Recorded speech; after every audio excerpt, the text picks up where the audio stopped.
Welcome back to the New Music Alliance Radio Hour. I'm Mark Ramone here with Mark Sherry and Mistress Miriam, and this is our special themed show about animals.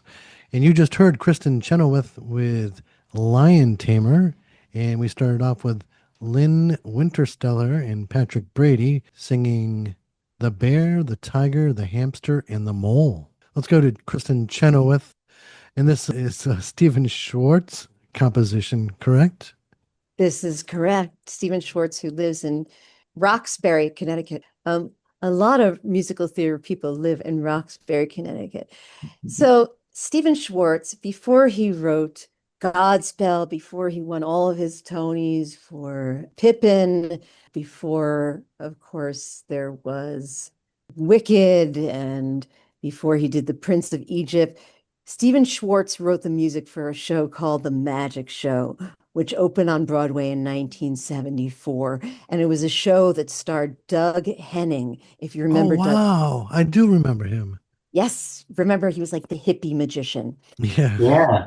Yeah, I saw this show when I was a child, and it was a musical. And Stephen Schwartz wrote all of the songs in the show. And one of the songs was this song, Lion Tamer. And I remember even as a child being transfixed by this song. A number of years ago, a number of musical theater people, including Kristin Chenoweth, who's a major star of musical theater, major Broadway star, recorded this Stephen Schwartz album.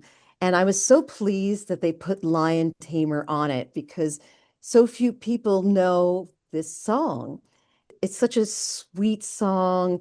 It's such an earnest song. It's lovely song. And I remember watching the woman in the show sing the song, and she just stood there, and it just was there's a power to someone standing on stage and just singing a song, not moving their body, not flapping their arms around, not moving around, and just singing these lyrics. And that's what she did. It was just earnest and beautiful and lovely. And although I was 6 years old, I remember it like it was yesterday. Oh. Mhm. And Stephen Schwartz was awarded a star in the Hollywood Walk of Fame and inducted into the Theater Hall of Fame and the Songwriters Hall of Fame.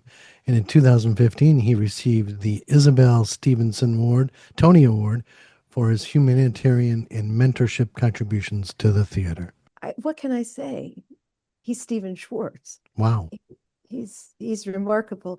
And it's when you listen to a song like this, which he made when he was so young, and you follow the songs that he's written all the way to the present, you can see how much he's grown, but you can still hear his point of view is the same.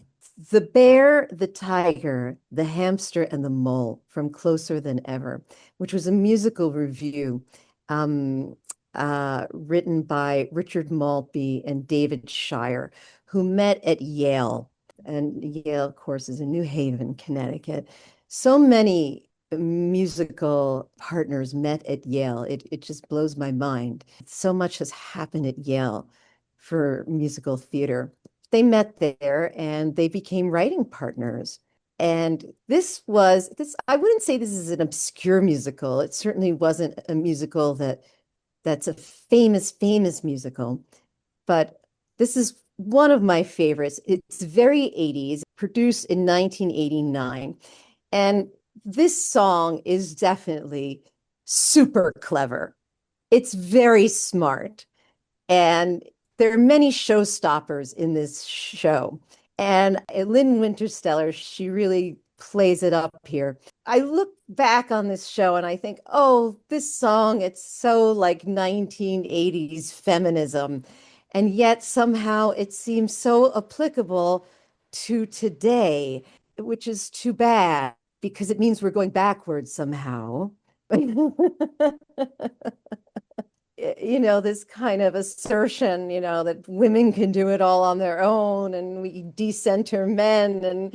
But, we like men. And if we found a great man and whatever animal that's associated with man, and certainly they did a lot of research about what animals mate and what animals don't. And I love that an oyster can produce its own sperm and fertilize itself. You certainly learn a lot during this show. I'm learning a lot about Really? animals on this show.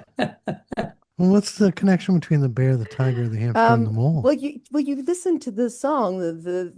I think the bear and the tiger and the hamster and the mole. I think that all of these animals are all animals who raise their young by themselves, the mother. So Oh, that's the whole point of it. That there's species of animals where the mothers raise their young on their own. They have their children on their own, as opposed to mating and staying with their partners for life. It's feminism as told through animals. You understand, Mark. written by two guys. Two Jewish guys go to Yale. They meet. They start writing music. They write a song about feminism, through animals, and it all makes sense. It does now, yeah, now that he explained it. So, how do we follow this block up? I don't know. Oh, I know how we follow this block. The next block is we're going to hear from Joyner Lucas, who's one of our favorites on the show. And we're going to start with another favorite, Akua Naru, Canary Dreams.